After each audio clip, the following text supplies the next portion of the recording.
Tinalakay ng dalawang komite ng Bangsamoro Parliament ang mahalagang issue kabilang ang panukalang pansamantalang pag-antala sa paglilingkod ng arrest warrants laban sa mga lider ng MILF at MNLF at ang pagsasagawa ng pampublikong konsultasyon ukol sa mga panuntunan sa pag-awit ng Bangsamoro Hymn. Sa ginanap na pagdinig ng Committee on Bangsamoro Justice System, tinalakay ang isang resolusyon na humihiling kay Pangulong Ferdinand Marcos Jr. na pansamantalang ipagpaliban ang paglilingkod ng mga warrant of arrest laban sa mga lider at miyembro ng MILF at MNLF na may nakabinbing aplikasyon para sa amnestiya. Binibigyang diin ng resolusyon ang mahalagang papel ng MILF at MNLF sa patuloy na peace process at layuning tiyakin ang kanilang ligtas at maayos na paglahok sa amnesty program ng pamahalaan.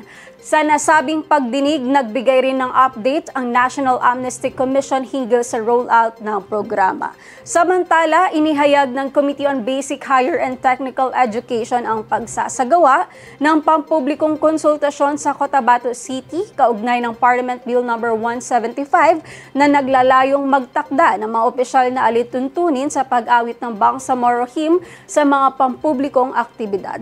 Nagbuo rin ang CBHTE na isang technical working group na tututok sa pagsusuri ng 6 na panukalang batas na layuning kilalanin at bigyang parangal ang mga Bangsamoro na nakapag-uwi ng karangalan sa mga pambansa at pandaigdigang pantimpalak.